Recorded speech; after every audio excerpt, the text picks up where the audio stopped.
Bismillah ar-Rahman ar-Rahim. Assalamu alaikum, dear participants. Welcome to this session of Islam Study Circle. We'll start off with a segment on the Qur'an. The verse that we are going to study, in fact, there are three verses that we'll study today. They are verses 2 to 4 of Surah Anfal, which is the 8th surah of the Qur'an, and they actually signify what exactly is meant by true faith. So the words of the Qur'an are إِنَّمَا الْمُؤْمِنُونَ الَّذِينَ إِذَا ذُكِرَ اللَّهُ وَجِلَتْ قُلُوبُهُمْ وَإِذَا تُلِيَتْ عَلَيْهِمْ آيَاتُهُ زَادَتْهُمْ إِيمَانًا وَعَلَى رَبِّهِمْ يَتَوَكَّلُونَ الَّذِينَ يُقِيمُونَ الصَّلَاةَ وَمِمَّا رَزَقْنَاهُمْ يُنْفِقُونَ أُولَٰئِكَ هُمُ الْمُؤْمِنُونَ حَقًّا لَهُمْ دَرَجَاتٌ عِنْدَ رَبِّهِمْ وَمَغْفِرَةٌ وَرِزْقٌ كَرِيمٌ. True believers are those whose hearts are filled with awe at the mention of God, and when His revelations are recited before them, their faith grows stronger, and they are ones who trust their Lord alone, show diligence in their prayer, and spend for our cause from what we have given them. It is these who are true believers. For them are ranks before their Lord, forgiveness and a noble sustenance. Viewers, you can see that these verses, they bring out the essence of faith. How as Muslims, how as people who bow down before the Almighty, they have their own intuition and their own nature so aligned with the Almighty's directives that whenever they feel and whenever they listen to His directives, they acknowledge that this is the call of their own hearts.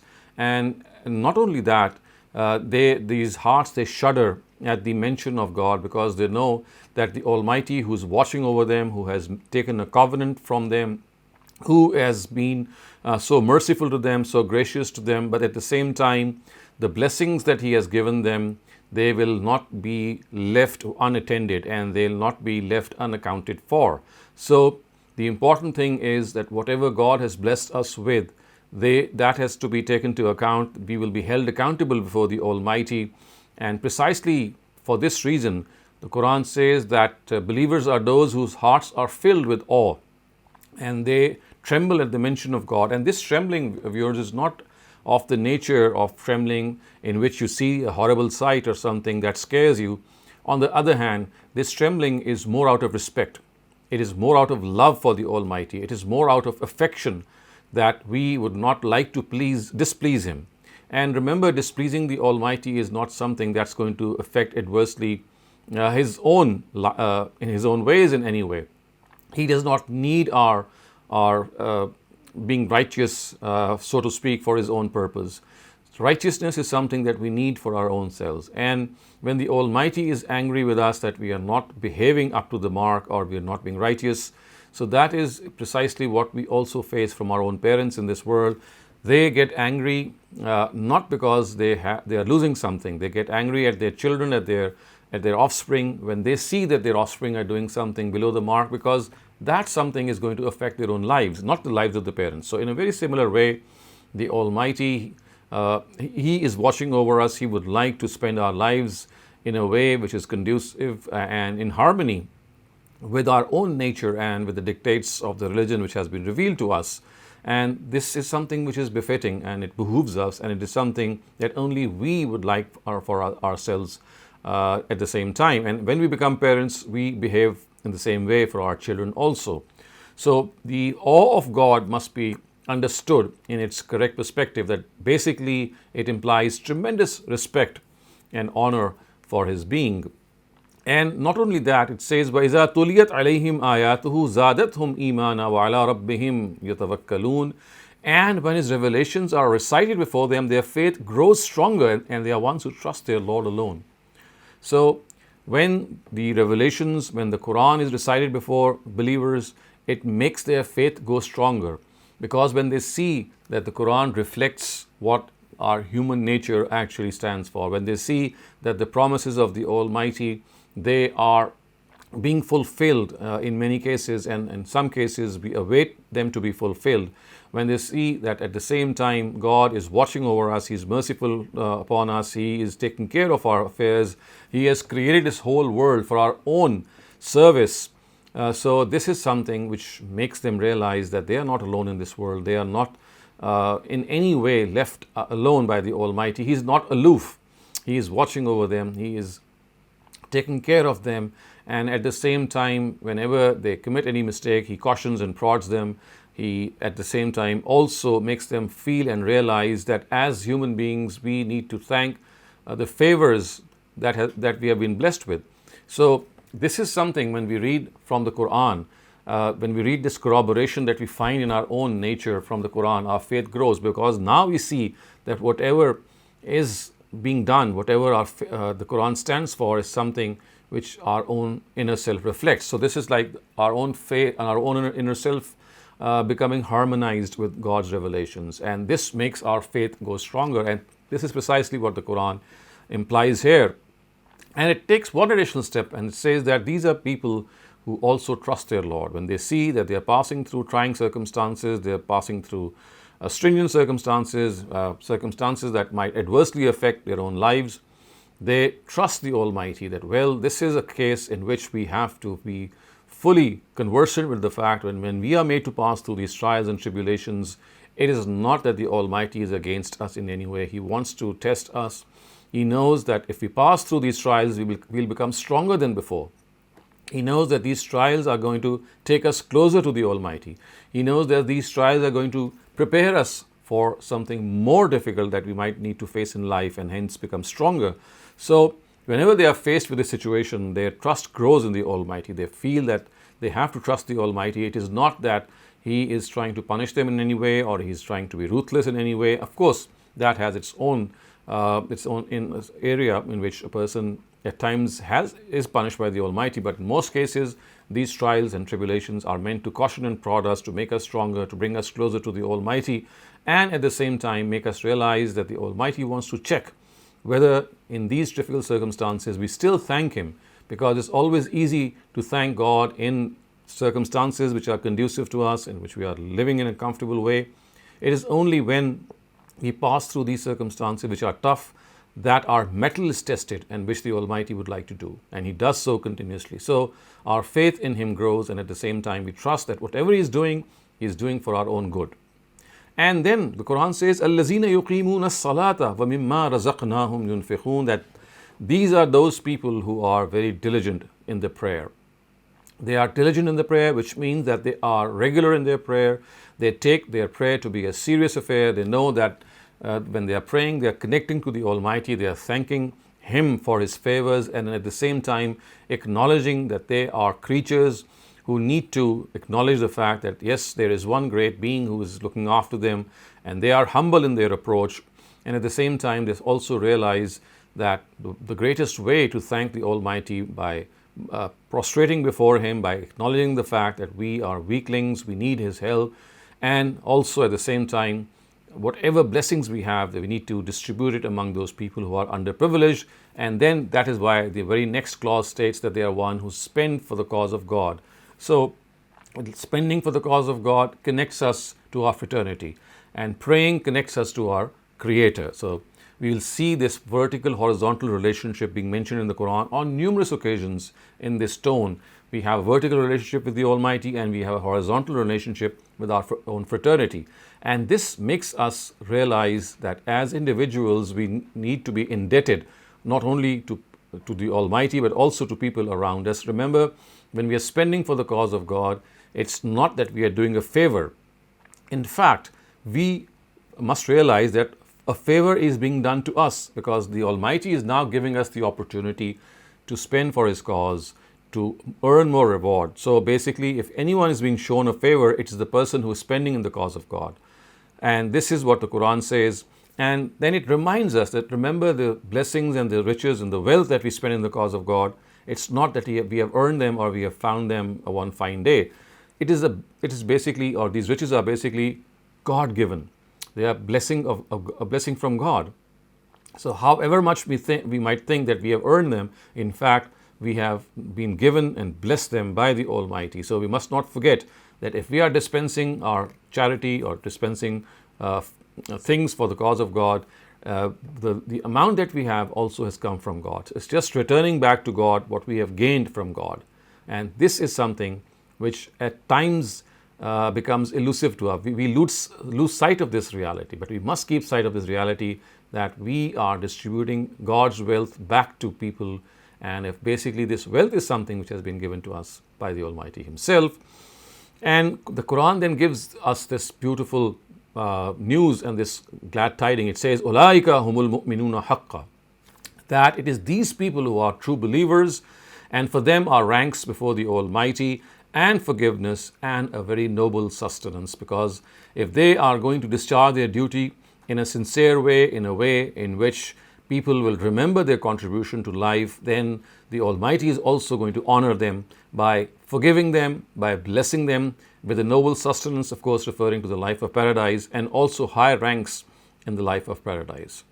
So viewers, with these few words, we now move on to our next segment, which is a hadith that we study generally, and the hadith that we are going to study today, it has been selected from the Al-Jami' As-Sahih of Imam Muslim. It says, "An Abi Zar qala lin Nabi sallallahu alayhi wasallam, la tahqiranna min al-ma'ruf shay'an walau an talqa akhaka biwajhin taliq."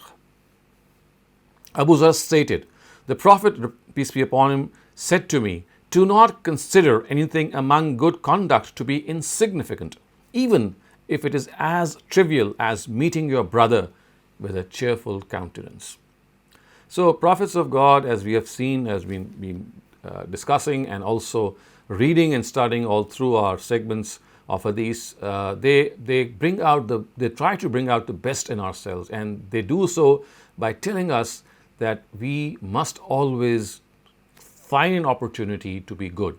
We must always find an opportunity to be kind, to be generous, to be affectionate to people. And for this, they say that even these small acts of kindness that we might think that they are trivial in nature, but they are not trivial in fact before God. So it is said that anything among good conduct to be insignificant must not be thought of as insignificant. I mean, if you are meeting your brother or your sister or your own fraternity, someone from your own fraternity, with a smiling face, with a cheerful countenance, then this too is something which is very valuable before the sight of God. Don't think that meeting people and greeting them is in this way is a small act of kindness. It's basically God's own prescription that if we are to require ourselves, if we are to make ourselves come up to the mark, then it is here that we need to understand that people who are around us must find us to be cheerful.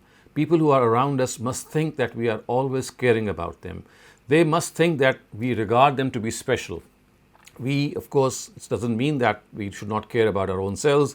This is a given. Every person has been given this responsibility to take care of his own self, his own needs, and the needs of his family.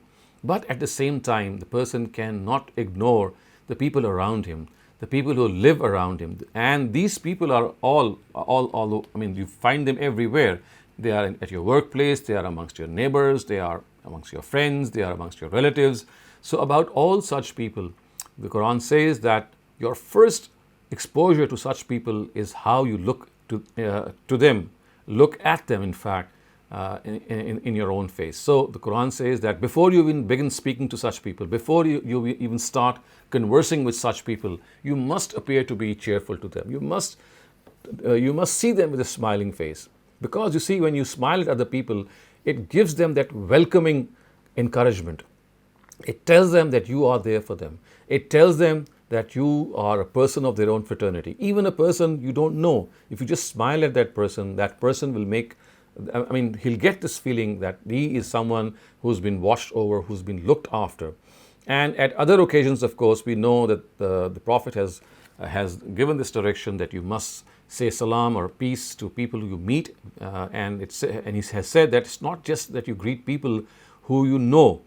So he has made this point on one occasion that you must greet people who you don't even know, who you just come across while maybe crossing a road or maybe going through any place, and you're just crossing a pathway, someone comes in front of you. So before you think that person is known to you, that doesn't matter. Even if he's not known to you, you should be greeting that person. And of course, before you utter anything to greet that person, you have to be a smiling face. You have to give that person a smiling face, because that person is now going to assess you from what you are to him or her. And remember that this cheerful countenance, this smiling face is something which at times we need to even act, put on a little artificial act upon that as well. Because you see, it's difficult for us on many occasions to hide our own worries. It's very difficult to hide our own problems, isn't it? I mean, it's really tough at times. But when we are out in the open and we are going across other people, then the Almighty wants us, His Prophet wants us, that we hide our worries. We forget about those worries and put up a cheerful countenance, because on the one hand, it's going to convey something very meaningful to the people that we come into contact. And on the other hand, it will be an act of gratitude, that we thank the Almighty, we still smile to other people instead of being afflicted ourselves, instead of being in a spot of bother, we still smile, and that smile is actually an acknowledgement. It's like greeting. It's like not only greeting other people, it's like thanking the Almighty that yes, if I am in a spot of bother, that there are so many other things that I still am blessed with. So I'm going to keep account of my blessings. I'm going to be positive and keep that cheerful countenance. Viewers, we now go to the third segment of our study circle, and this is a Bible verse that we study in every Islamic study circle. So the verse that we are going to study today is from the Gospel of Matthew, which is chapter number 6, verse 24. The words are, "No man is able to be a servant to two masters, for he will have hate for the one and love for the other, or he will keep to one and have no respect for the other. You may not be servants of God and of wealth." So these words, of course, spoken by none other than Jesus, peace be upon him, they basically give us this very, very important insight in life, that when we become greedy, when our heart becomes tilted towards the love for wealth, remember, it's not the normal inclination for wealth that we have that is being talked about here. The specific context will tell us that it's basically greed and lust for wealth which is being talked about. So lusting after wealth, trying to accumulate wealth at the cost of other people. So these beautiful words of Jesus, they remind us that, well, you can either have that lust for God or you can have the love for God, because the two cannot go together. Because what God has given us is something that He wants us to spend for His cause. We cannot serve two masters at the same time. This is against our nature. We cannot be inclined to wealth so much. And if we are inclined to wealth and we become so greedy and we start hoarding money and amassing riches and being absolutely indifferent to the needs of our society, then basically we have made that wealth our God. And precisely that is what these verses or this verse tries to warn us about, that either you can serve God or you can serve greed. So God and greed cannot go together. God has directed us to spend for His cause. And that cause, of course, is something which is not going to go away. It's not just that we are emptying our pockets. It is basically going to return to us manifold. So whatever we spend, in fact, what we spend for others is in fact like spending on our own selves, because the benefit of that spending, of course, for that moment is going to go to that person, but ultimately it's going to return to us manifold. So God and greed, they are two things which they are two entities that cannot exist, they cannot coexist, they cannot be together. And to be a person who is generous, to be a person who is looking after other people is something which we know that divine scriptures have expressed on numerous occasions. We have seen so many biblical verses telling us and urging us that this wealth that we have is basically and has been basically entrusted to us by the Almighty. It is basically not only for our own need, but to share with other people who are underprivileged. And on many occasions, we find prophets of God warning us that there are certain pitfalls that we might come across, that we might fall into some traps while we are spending for the cause of God. So remember, this spending must never be for show off. This spending must not be something in which we try to remind others of our acts of generosity, that when we spend on them, then later on we make them realize that we did spend on them. Again, this is a pitfall of being charitable, and at the same time, the Almighty has also said on various occasions that this spending must not be marred in any way by boasting and by showing off that you have done something for the cause of God, because remember, this is not what has actually been done. Whatever has been spent for our own benefit. So if we show off for that purpose, then it loses its entire importance and significance. So, being charitable is not just through wealth. We have seen that charity, and at the same time, being a charitable person, being a generous person, has a lot to do with an attitude that we have. That and the easiest way to have that attitude, of course, is to empty our pockets. So, being charitable, the easiest way to being charitable is to spend. More difficult way to be charitable is to give time, to give effort, to give our energy, to spend our life for a certain cause. So these are some of the important areas that go hand in hand with being charitable. But as we see that this particular verse from the Gospel of St. Matthew, it warns us that the opposite of being charitable is to be greedy, is to hoard wealth. So a person who has these pitfalls in charity, if he is able to surmount these difficulties, he is able to overcome these difficulties, then on the other hand, he should not become so stringent. He should not become so ungrateful to the Almighty, that realizing that whatever he has is out of his own effort. No, whatever we have been given basically is from God. So lust for wealth and to greed, and have that greed for wealth, and to always hoard money or wealth, of course, will make us indifferent to the society that we live in. And this is precisely what the Almighty does not want. So viewers, with this we come to an end to the third segment of our study circle. Now we move on to the fourth segment before we start off our Q&A session. And this is a discussion that we are going to have, and discussion is going to revolve around how can I control my anger. So basically, we will share tips from one another, we'll learn from one another. Maybe people can give us their own experience, that if they have been successful anger managers, they have been able to manage their anger, then what exactly can they suggest to people? Because you see, anger is something that is found in all of us, and we need to control it, because this is something which is basically a weakness, and at the same time it is also a strength, because at times anger is needed, especially when you see people being oppressed, people being meted out injustice.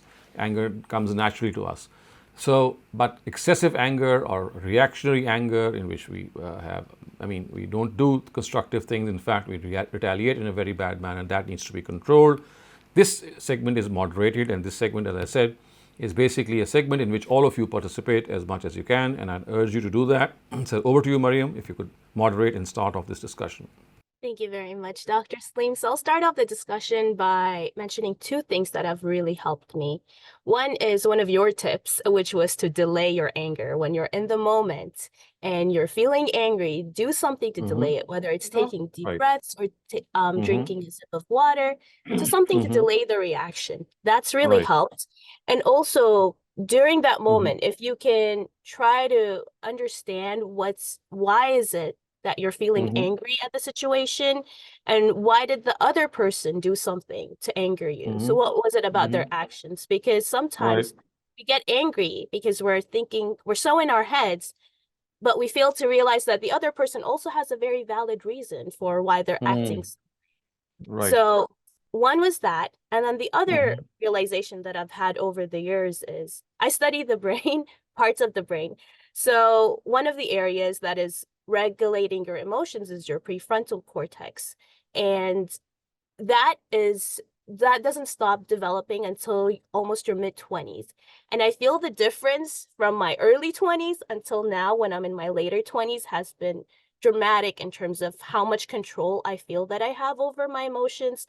Of course, Right. alongside, working on my emotions, but also it's become a lot easier to control my emotions. So for any of our younger audiences, keep trying, but also know your brain is still working and developing. So don't give yourself too much of a hard time. Just try your Right. best and realize that, the more you learn, the more you realize that there are parts in life where you're just not as well informed about. And so trying to see things from other people's perspective is going to help you go a really long way in regulating your own emotions towards things.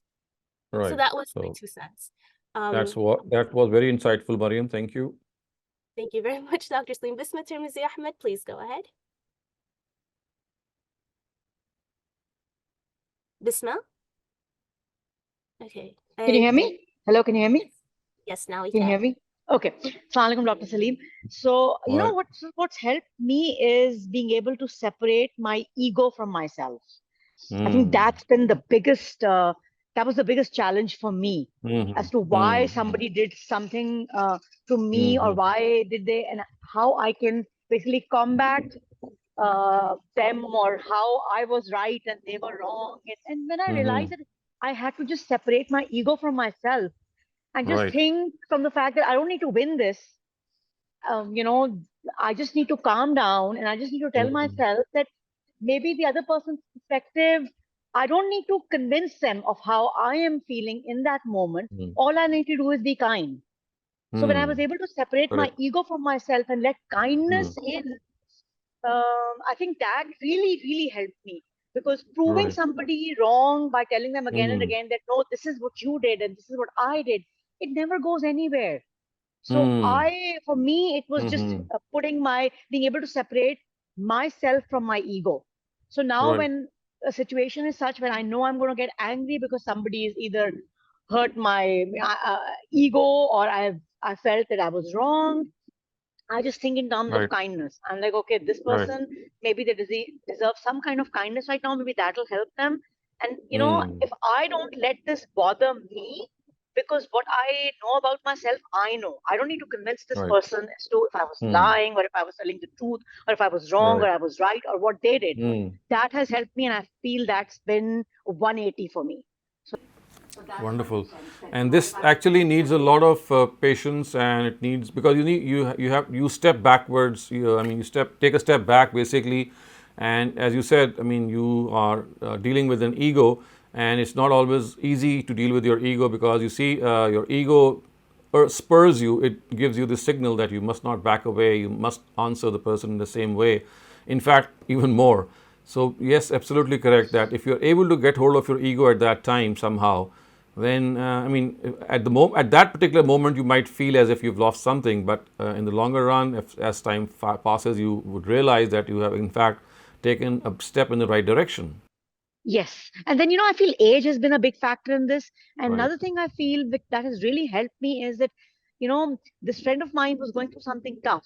And I think she just felt the need to lash out. So in her Okay. lashing out, I felt that she was so out of, kind of context. But then I felt, she's hurting so much. I don't need to tell her that where she's wrong. I just need to step back and kind of let her vent it out, and not let my ego, just be a friend, just be Correct. kind, forget about it. Correct. So that has helped me in the years, and I feel if we could all practice that, life would be just easier for everyone. That's my 2 cents. Okay. Thank you so much. Right. Thank Thank you. you. We also have a tip from Facebook. Somebody said that they say "A'udhu billahi minash shaitanir rajim," and that's been their best help. Okay. Amar Farooq, you're up next. Please go ahead. अस्सलाम वालेकुम Walaikum assalam.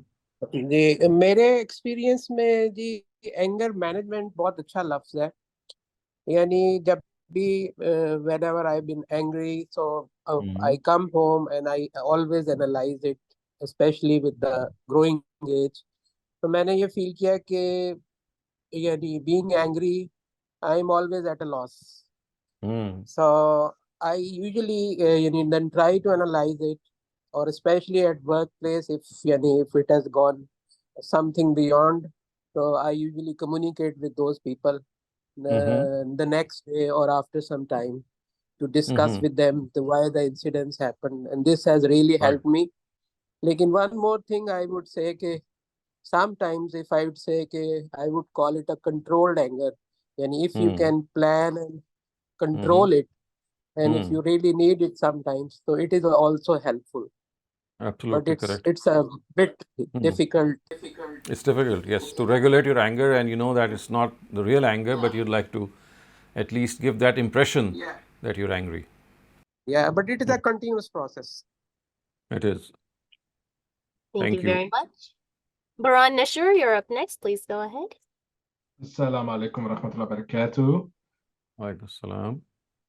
What personally helps me the most when I'm dealing with anger issues is that I keep reminding myself of one of the verses in Surah Furqan where Allah says that the servants of the Most Merciful are those who, even when they are addressed with harsh words, they still speak words of peace. And I just try to view it as a test that the person in front of me is like a, I almost want to say like a game character, and it's giving me like a quest, like control your anger. And if you are successful, you have successfully completed the quest. And if you Right. are, if I become angry, that I have basically failed, and I have Right. to pay like a punishment, or like my score gets dropped or Right. something. So I try to feel like a, from a rational perspective, a third person perspective, and Okay. yeah, so that's what helps me the most. So you penalize yourself whenever there is unwanted anger. You impose a fine, or what do you do?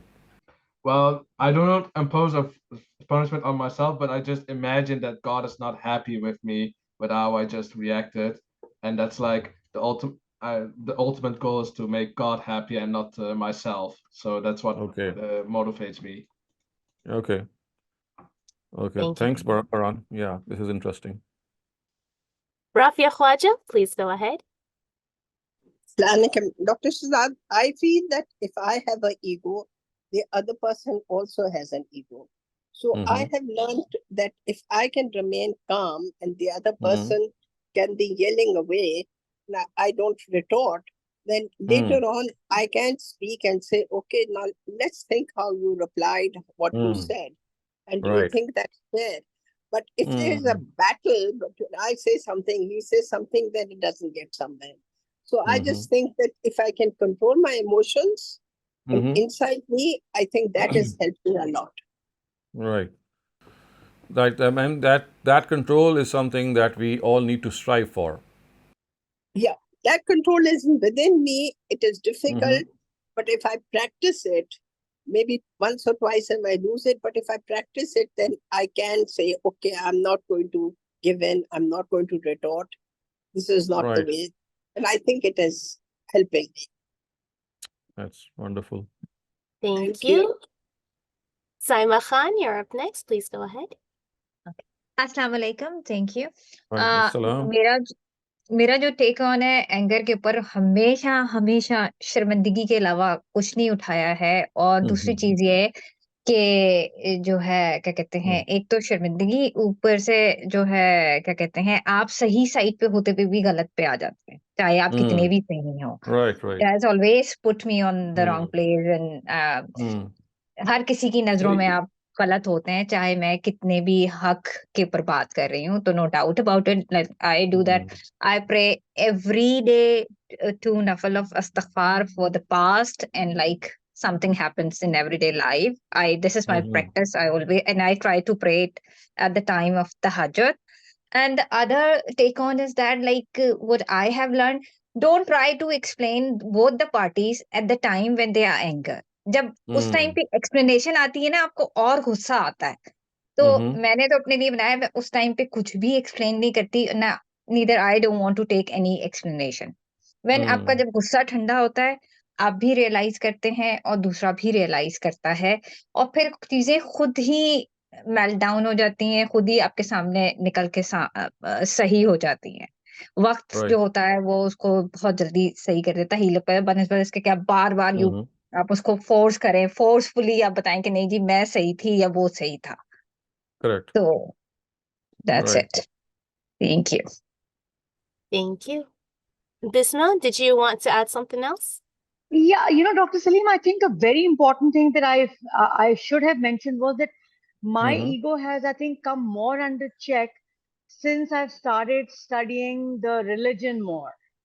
Because I always first felt, in my prior years, that the angrier I got, I would be able to get my point across. And as the lady prior to me just said, you always end up being the loser. How always. So it's when Always. Right. when I started following Professor Ramdi's lectures some 15 years ago, and I started understanding, every time he would kind of insist on that. And every time somebody talked to him, I remember there was this long series of, I think, 11 hours where he had to answer questions to these two Maulvis or gentlemen who were, and he remained so calm. They tried to get him to get emotional and show a reaction, but he was logically able to explain everything to them while maintaining his demeanor. And that was such an inspiration. So I feel learning from your teachers is a very important part of, being able to get on the right path. So that's what I wanted to say. Absolutely. You see, as Saima and you yourself have just said, basically, when you are angry, even if your stance is 100% correct, you end up on the losing end, because you see, no one is going to look at your stance, they're just going to look at your style. So style is something which is decisive. And if you're angry, then the best of stances, the most correct of stances, they just go down the drain. Thank you very much, Dr. Saleem. I think that was it for all the participants who wanted to take part in our discussion. If anybody still wants to go, please raise your hand now. Last call. Otherwise, we'll move on to Q&A. Yeah, a couple of things that I'd like to add here is, as Mariam, you just said in your conversation as well, that you see this anger, first of all, that we must also appreciate this fact that if it is taken in the right perspective, it's not a negative emotion. It's primarily a positive emotion, because it is that self-honor and self-esteem that at times is needed because of that anger that you might have in your own self, or seeing evil to flourish. So you see, if you are not angry on seeing evil flourishing, then there is something wrong in ourselves. So basically, if that anger has arisen in ourselves because of seeing bad things, or people being oppressed, or people being done bad deeds to, so it's something that should arise in us. The only thing is to channel that anger so that we are not able to harm ourselves or harm other people. And I normally think that there are two ways to go about doing that. So one is a short-term way and one is a long-term way. So short-term way basically is something in which you avoid immediate reaction to any such situation. So basically, as we know, that people suggest that whenever we are angry, the short-term solution to that anger is to delay our reaction and to do certain things that are meant to delay that reaction. For example, we can leave the room, we can take a glass of water, we can draw deep breaths, we can utter certain calming sentences. The thing is that adrenaline that's going to pump in us is going to take us to a new peak in the next 30 or 40 seconds. So if you are able to delay that peak time in which you are feeling that heat inside of you, is to be done by diverting your attention. So if you are able to do that, you'll see that after a minute or so, or maybe some time, that inside heat, it subsides. So that is the thing that we need to do, and this is what I call a short-term measure or short-term solution, so that you are not rash in expressing your opinion or your reaction by maybe abusing the other person, or even go as far as to, physically abuse that person. And we also know that it is this anger which at times makes kill people. So basically, the short-term measure is to somehow delay our reaction. Then we have a couple of long-term measures also, because you see, we get to know ourselves as we grow in life.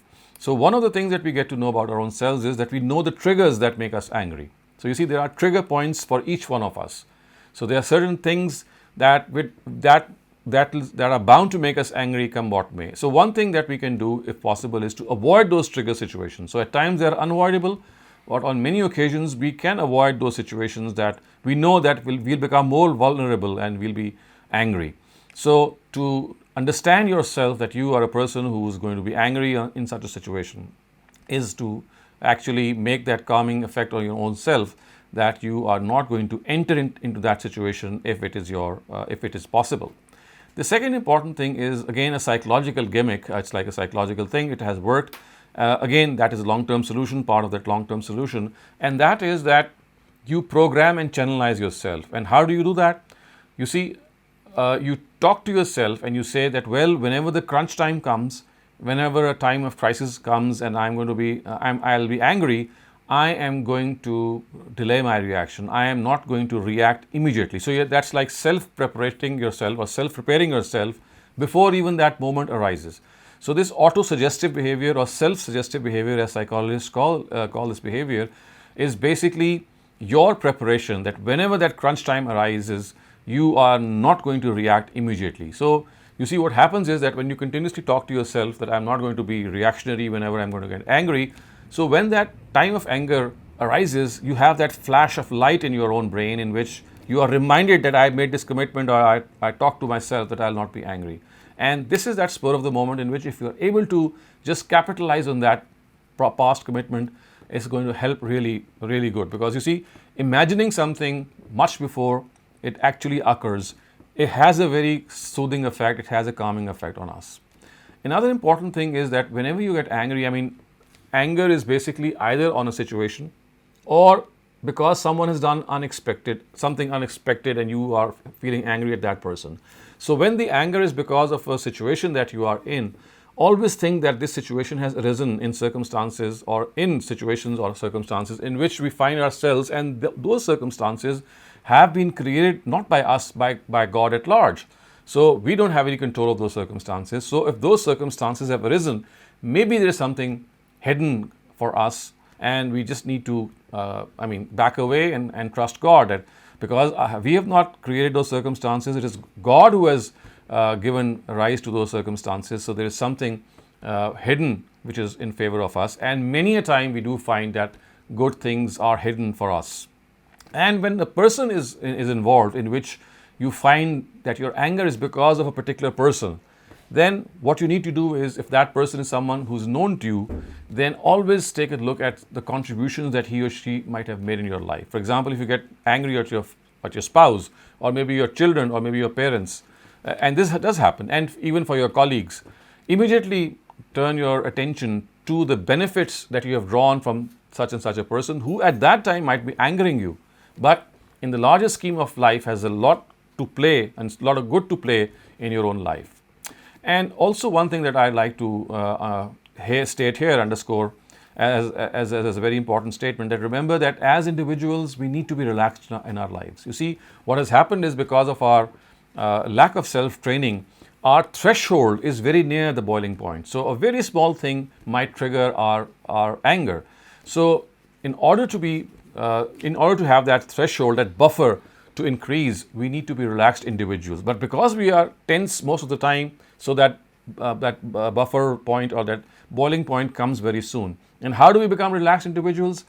By actually relaxing in life. You see, relaxation in life is something that we need to practice. So things that soothe us, maybe our hobbies, maybe other routines like going for a walk, or maybe drawing fresh breaths or deep breaths. A lot of things tend to relax us. So we must do these relaxation exercises or relaxation therapy, whatever you may call it, every day, because this is going to bring that threshold down, and the anger point is going to come later instead of that being so close to the surface. So these are, of course, certain as I said, long-term and short-term measures that might help us. And also one thing that I'd like to say here finally is that in spite of all these measures, if in spite of all these measures we still express that anger, we are not able to control it, then one thing must be done, and that is we must apologize to the person that we might have harmed during our anger. We must continue to apologize, because this is something that is absolutely unbecoming, that we vent our anger and don't even realize that we have vented anger. So if this is something which we are not able to help, then of course this is something of a given apology, and also making amends for any loss that we might have caused that person. So amending to make those amends, and at the same time apologizing to that person is also something important. And we must also not forget what Prophet Muhammad, peace be upon him, has once stated. And he says that I do not count a person strong who actually defeats someone in wrestling.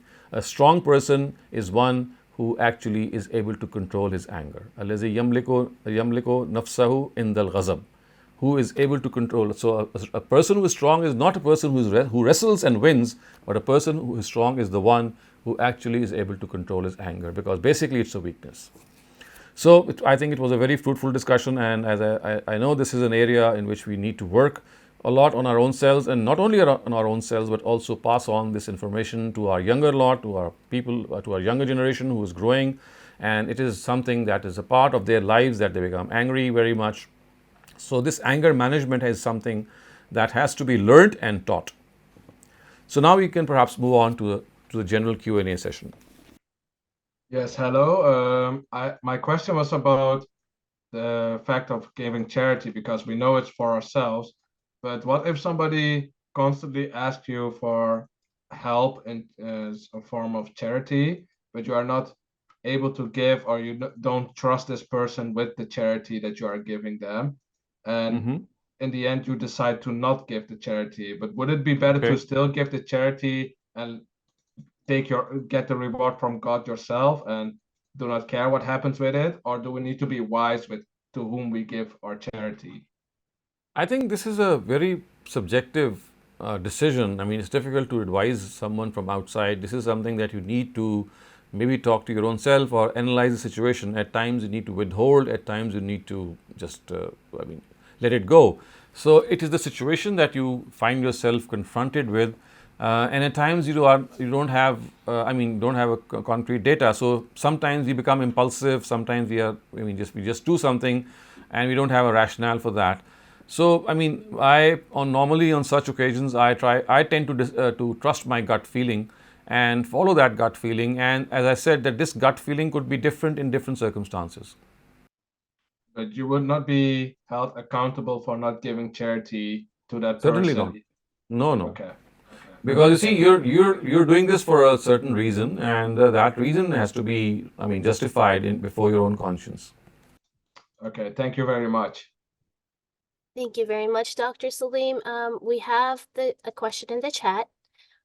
This is a bit of a long one, so please bear with me. But basically, the person is trying to ask, what should they do? So they say that they feel themselves being lost and the odd one in every social setting, which has left them quite lonely and depressed. They get bullied at workplace, and their friends make fun of them. People cross over their boundaries all the time, and they feel like isolating themselves and turning to Allah. But then the relationship that they have with Allah is also surrounded by guilt, and they feel super defeated. They don't know how to live life anymore, and whatever they try to do to shake the guilt and the connection when they're trying to connect with Allah or people, it just never seems to work. So they're not sure what to do. If you can give them any tips. Right. So I think that this is something which we do face occasionally, and maybe some people face it more often, and we do tend to feel defeated and bogged down, and at times being let down by others as well. But I think one thing that we must always realize is that life is the name of a positive attitude that we have to adopt in the wake of adversities that we might face.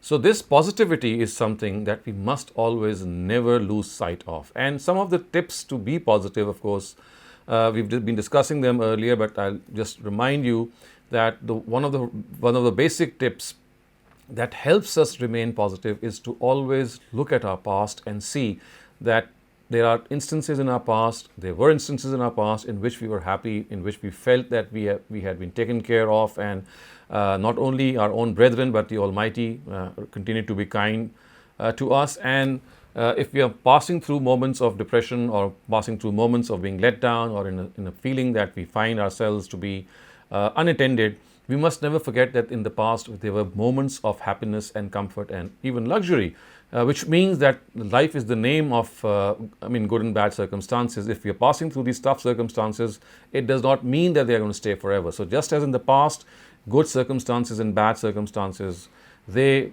came to us one after the other. In a very similar way, the current circumstance in which we might be passing, which is again making us feel defeated, is inshallah going to end one day, and once again the cycle is going to move on just as it did in the past. The second tip in this regard that comes to my mind is that we must always keep account of our blessings. To be positive, we have to keep account of what we have instead of thinking of what we don't have. Look at our basic instincts, look at our basic faculties in which we are able to see, we are able to hear, we are able to walk, we are able to talk, etc., etc. These are some of the very, very, these are very obvious favors that we take for granted without realizing that these are blessings, and especially people who are deprived of these blessings, if you look at those people, we'll realize that how the Almighty has been kind to us. Third thing that makes us positive is to always look at our skill set. You see, every person has a skill set. Every person has some things that he can be proud of. And if you keep a track of your own skill set, you'll find that there are things which the Almighty has given you.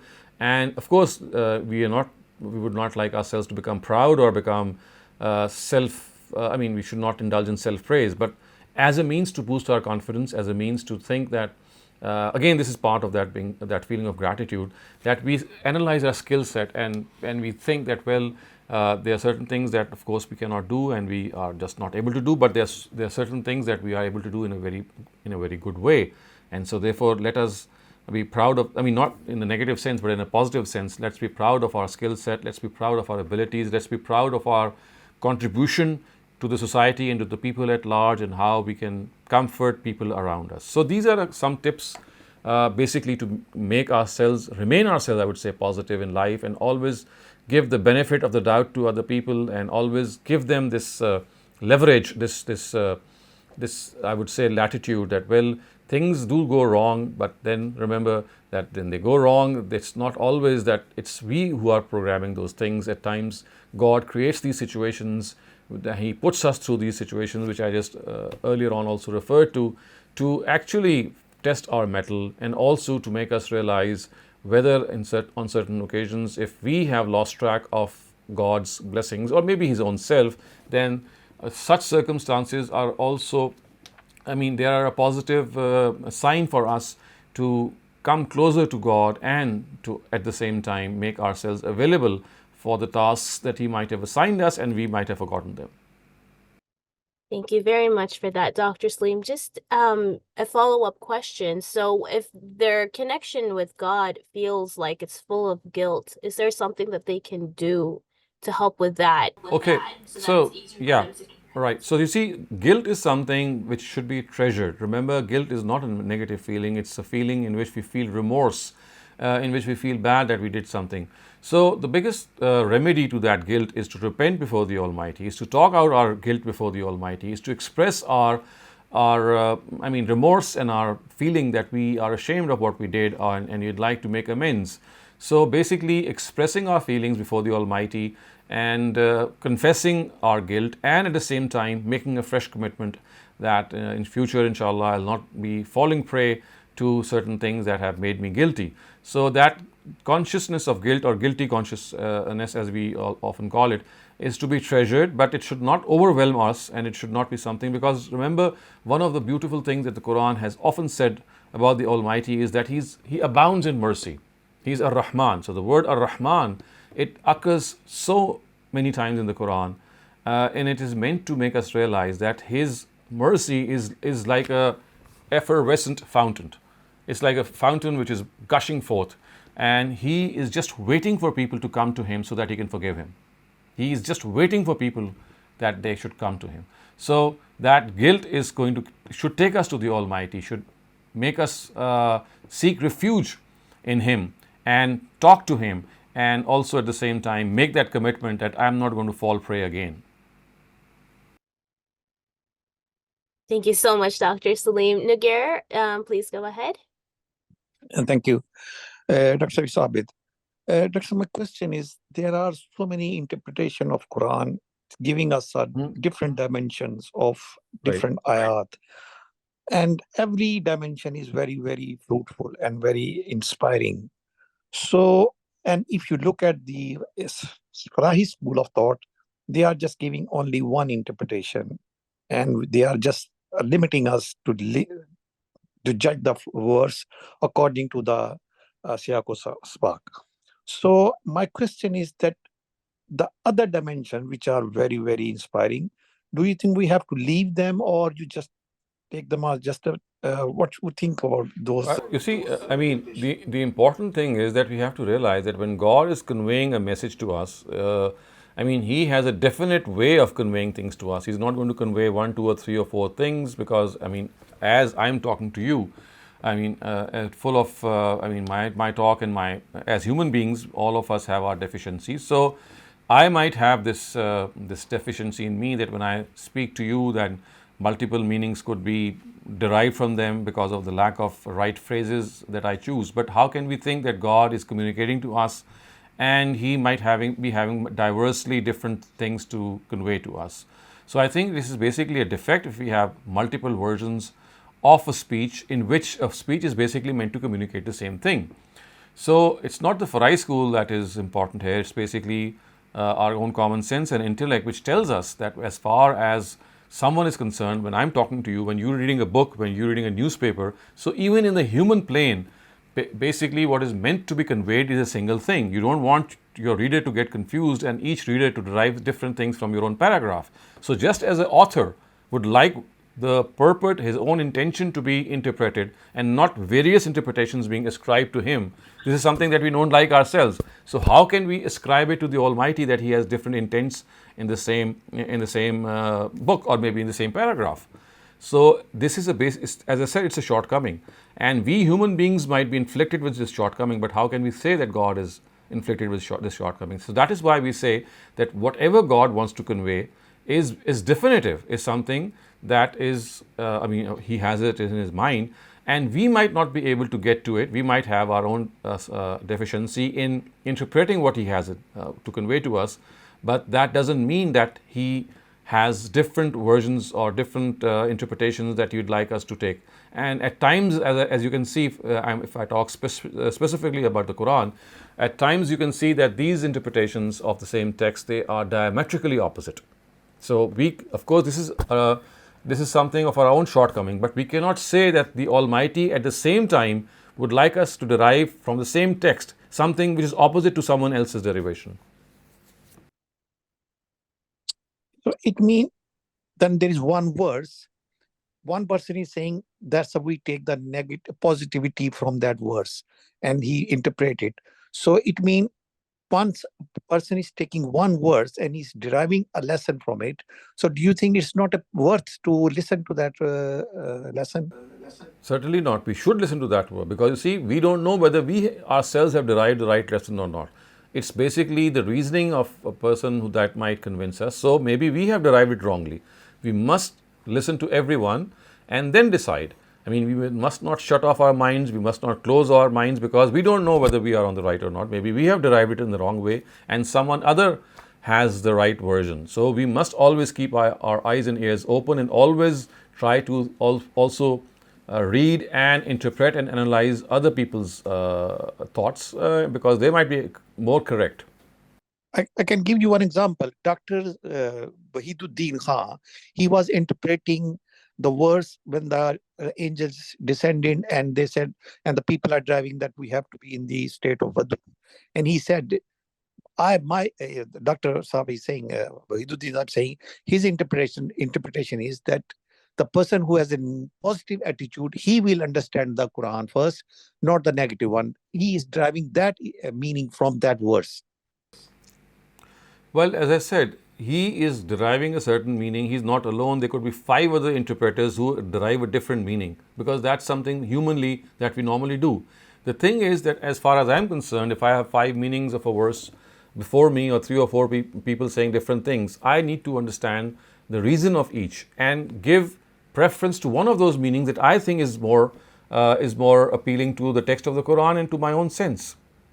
So we are not negating that there are different meanings. There could be. I mean, these different meanings are not because God intends those meanings to be there. It is because that we as human beings have those shortcomings, and at times we are not fully reflective. At times we are lacking in knowledge. So there is going to be this difference. That's humanly. That's the human sphere that's going to always manifest itself. All that we need to do is analyze those 4 or 5 different views and accept one of them. Thank you very much, Dr. Saleem. Fabi Ahsan, please go ahead. Assalamu alaikum. Walaikum Ustadji, assalam.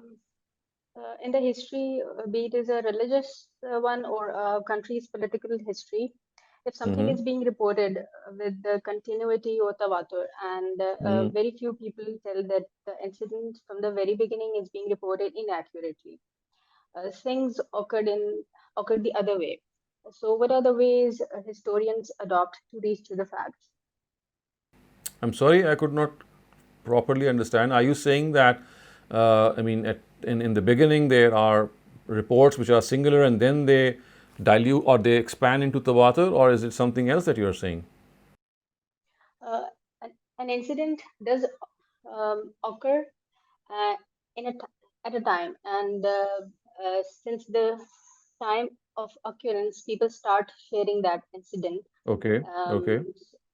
And after a lot of time, few people come forward and tell that the incident didn't occur the way it is being reported.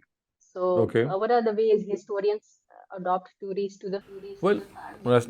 okay. So you see, it depends on the nature of that incident. If the nature of that incident is such that it was reported and witnessed by a huge amount of people, and maybe hundreds and thousands of people saw that, and then all of them reported, so that report is going to carry tawatur or perpetuation, nevertheless, because you see, at the very start of that incident, a lot of eyewitnesses were there.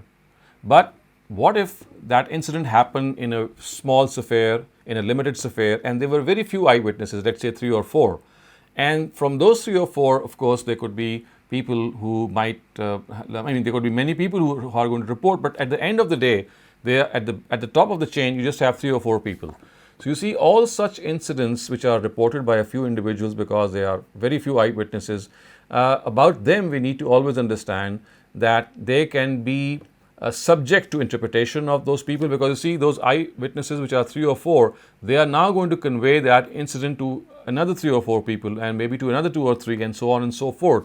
So it depends how those people catch the interpretation of the previous narrator, and this could get colored. So therefore, on all such occasions, we need to historically apply principles of criticism to understand whether the original incident occurred in the way it is being reported or not. So this is how presumptive history is transferred. But then we have established history, which I talked about earlier, and that means that a very wide range of eyewitnesses, it's like a whole generation of witnesses being present and reporting it. So in that case, the understanding or the interpretation does not matter, because you see, it's like an eyewitness account being transferred to thousands of people who transfer it to thousands of people verbatim, which means that they are transferring it the way they saw it.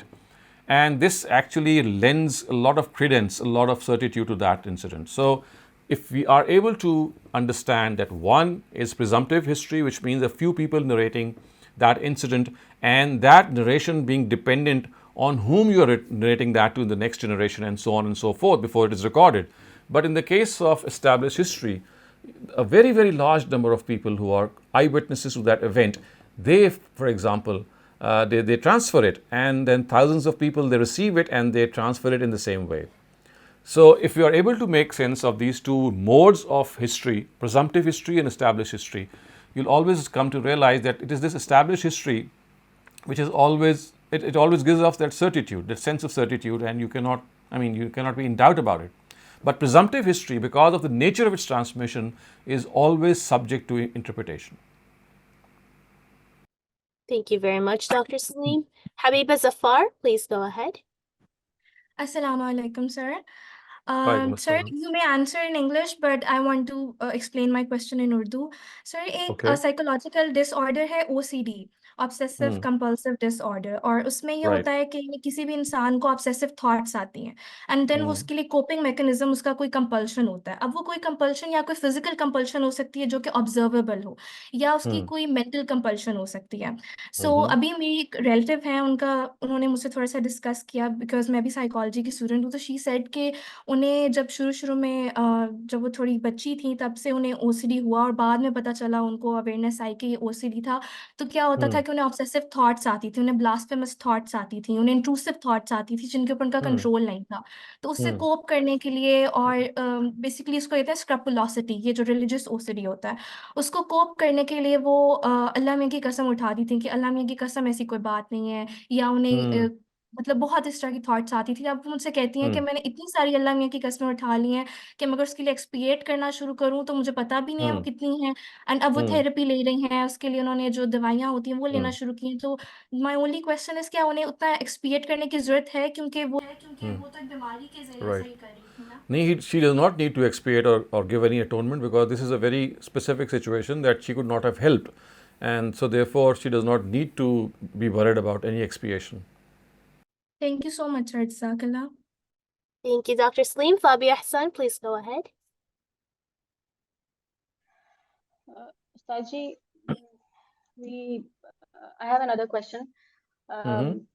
We know a word is being used both in the common language as well as in a specific field of knowledge. Consequently, its verbal and terminological meaning may be different. Same is the case with the words in two different branches of knowledge. Mm-hmm. Word tawatur in hadith is used Mm-hmm. for riwaya having a specific chain of narrators Mm-hmm. in every age, whereas Right. Ustaz Javed Ahmed says that it will encompass countless number of people in a Mm-hmm. particular age, in every age, in Right. fact. Right. My Correct. question is, does he say this while standing in the branch of history instead of standing in the branch of hadith? No, actually, you have to understand that there are two kinds of tawatur that Islamic jurisprudence is aware of. So one of them is that historical, that one of them is that hadith tawatur, and that is entirely different from the tawatur which the Usuliyin speak of. And as far as the hadith tawatur is concerned, it is not a generation to generation transfer as is the case with the Usuliyin tawatur. It only means that a large number of people convey a certain narrative, but in the sense that the people might be, the number might be quite large, but it still is not sufficient to render it absolutely free of any fault, and there are still 3 or 4 or 5 or 6 people who are narrating. On the other plane, we have that the tawatur of the Usuliyin, in which religion has been transferred. For example, the Qur'an has been transferred, or the Sunnah has been transferred, in which generations of people transmit either through their oral, to the oral mode like the Quran, or through the practical perpetuation, like for example the prayer or the zakah. In that case, we have the tawatur which is called the tawatur of the Usuliyin. So the Usuliyin or the the jurists, they talk about this tawatur when they talk about the transmission of Quran or the Sunnah. Hadith tawatur is something which is entirely different. It does not, it's a different thing altogether. It does not relate to a large number of people in such, large as that they are rendered, without any chance of being wrong. It only means that a substantive number, which might be 10 or 15 maybe, or 30 people transmitting. So a hadith mutawatir is something which still is presumptive. It is still which is something that can be called to question. It is still something that might have defect, because it does not possess the tawatur of what we say the Usuliyin have. And it is because of precisely this reason that we can say that there is not a single hadith which is mutawatir in the sense that the Usuliyin talk about. The Usuliyin talk about tawatur in the sense that a whole generation is transmitting something to the next generation. This is something which a hadith never has. So the tawatur of hadith, the way we understand it, is entirely different, and the nature of the tawatur which the Usuliyin speak of, it cannot be implemented on the tawatur of the muhaddisun. And if you'd like to study more about it, I would advise you to read this book by Khatib Baghdadi. It is called Al-Kifaya fi Ulum al-Riwaya, and he will basically, he'll explain it to you that this tawatur which the Usuliyin speak of is different from the tawatur which the muhaddisun speak of. अच्छा sir, मेरा एक और सवाल है, इसको भी आप English में ही बताइएगा। सर, ये थोड़ा सा पर्सनल सवाल है, यानी आपको पता है कि हम ओवर द इयर्स ग्रो करते हैं और हम अच्छे इंसान बनने की कोशिश करते हैं। तो जब आप जिस तरह जो आपका प्रेजेंट होता है, अल्लाह यहाँ उसी को देखता है। तो जब हम किसी से दोस्ती करते हैं या हम किसी से सलाम दुआ करते हैं, तो हमारा एक बहुत पॉजिटिव इमेज पोर्ट्रे होता है। या दूसरा, फॉर एग्जांपल, मैं अब नमाज पढ़ती हूँ, कुरान पढ़ती हूँ, I am a more religious person now, I feel more pious, और मैं अपने आप को ग्रूम कर रही हूँ। Like I am 21 years old, but sometimes मुझे ऐसा गिल्ट कॉन्शियस आता है कि यार मैं पहले तो ऐसी नहीं थी, एंड आई समहाउ फील एक थोड़ा सा गिल्ट कि अगर कोई मेरी इस प्रेजेंट चीज़ से इंस्पायर हो रहा है या इम्प्रेस हो रहा है, तो मेरे दिल में एक आवाज़ आती है कि तुम पहले तो ऐसी नहीं थी, और मुझे नहीं पता शायद वो शैतान की तरफ से आती हो या क्या आती हो। तो वो एक नेगेटिव सा इमोशन होता है। आपने जो प्राउड होने की बात की ना अपने ऊपर, वो थोड़ा सा ये हो जाता है कि ये फीलिंग आती है कि तुम्हें अपने ऊपर प्राउड नहीं होना चाहिए, बिकॉज तुमने 5 साल पहले झूठ बोला था, या तुमने ये गलती की थी, या तुमने ये गलती की थी। तो इस बारे में आप क्या कहना चाहेंगे? I think this is a good feeling, because you see, it cuts you to size. It makes you realize that in the past there were shortcomings that you were going through, but at the same time you must not brood and be bogged down that because in the past you were such and such a person, so now if you're a changed person, what does it matter, because your past cannot be changed. So remember, God is not going to judge you from your past. He's going to judge you on your latest situation.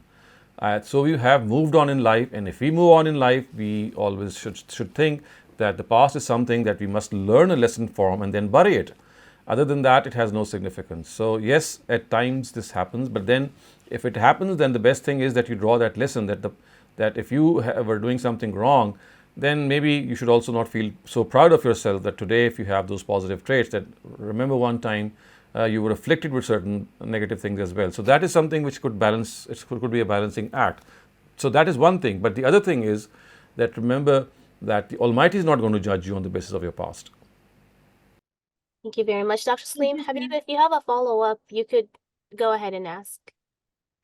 अच्छा sir, मेरा एक और question ये है कि अक्सर जब friends बैठी होती हैं या आपकी किसी से दोस्ती होती है, तो वैसे ही बातों बातों में कोई आपसे पूछता है, अच्छा आपसे ये कभी सिन हुई है या ये कभी सिन हुई है, तो अगर आप उसको नहीं बताते या और आपने वो किया होता है, तो मैंने ये सुना है कि अपनी सिंस को कंसील रखना चाहिए, एंड जो अल्लाह मियां ने कंसील रखा है आपको उसको भी कंसील रखना चाहिए. बट अगर मैं उसको कंसील रखती हूँ, तो क्या ये मेरे ऊपर झूठ नहीं होगा कि मैं झूठ उसको So I think it is the way you deal with this question. So whenever someone asks you this personal question, the best answer is that please let this remain between me and my God. So you're not lying when you're just asking people that please don't bother me.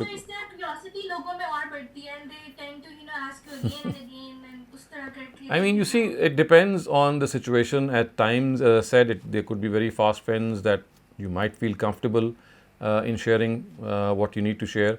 But at other times, yes. Is it obligatory to tell them the truth? No, certainly not. Certainly not. Certainly, it's not mandatory at all. I mean, it's your choice. And as I said, one of the yes. I mean, it depends on the situation, it depends on your relationship, and it depends the amount of trust that you have. It's not a blanket answer that can be given. It could be different in different circumstances. Okay, sir. Thank you. Thank you. Akram Bhatti, please go ahead. Assalamu alaikum, sir. Walaikum salam. I apologize. I want to ask you a question that you already explained, but you can give me an answer very briefly. Who are the Asuleens? Asuleen are the people who actually study the discipline of Usul al-Fiqh. The Usul al-Fiqh basically is a discipline in which you study how to derive rulings from the sources, and at the same time what exactly are those sources. So the Usuliyin are people who are specialists of Usul al-Fiqh. To understand the Quran. Yeah, I mean, if you've heard of Usul al-Fiqh, if you've heard of jurisprudence, so fiqh is jurisprudence and Usul al-Fiqh are the principles of jurisprudence. So people who are doctors of the principles of jurisprudence are called the Usuliyin. Thank you, sir. Jazakallah khair. Thank you, Dr. Saleem. Bismillah, Tirmizi Ahmed, please go ahead. So, Dr. Saleem, usually when one's having discussions about Islam, I know we shouldn't do it, but invariably it happens. There are people who claim a moral superiority, holier than thou attitude, and they're a little more condescending if they've been, at it for longer than people who may have come to it, off late or whatever. What is the best response? To just stay silent, or what is the best way to go? Again, I said it's difficult to give a blanket answer because you see, it all depends on who the person is. At times you just need to smile back, at times you need to change the topic, at times you might reveal a part of it, at times you think that you can discuss the whole that you have in mind. It all depends who is in front of you. See, people have different capacities and people are of different approaches. There are people who have closed their minds, people who are open to discussion. So it all depends who you are facing. So I always have learned this, and I always try to pass it on to others, that always pick and choose your audience of discussion. Not everything can be discussed with everyone. Only people who are who are open-minded, who would like to know there are alternative interpretations, or there could be a different viewpoint as well, who are open to accept different viewpoints. They might not agree with that, but they are at least have that. I would say the approach in which they would say that, well, you could have a point, although I don't agree with it. So unless you have people who are willing to discuss, who are conducive to discussions, it's better to stay. It's better to change the topic and discuss, let's say, about the weather or something more congenial to that person. Okay, so just taking off on this point, isn't it better to be humble about religion? Like if I'm doing something, I don't need to tell people I'm doing it. That's my question. Aren't you supposed to be humble about it? Yeah, thank you. Absolutely fine. Yes, that's correct. Thank you. Thank you very much, Dr. Saleem. That was it for all of the questions.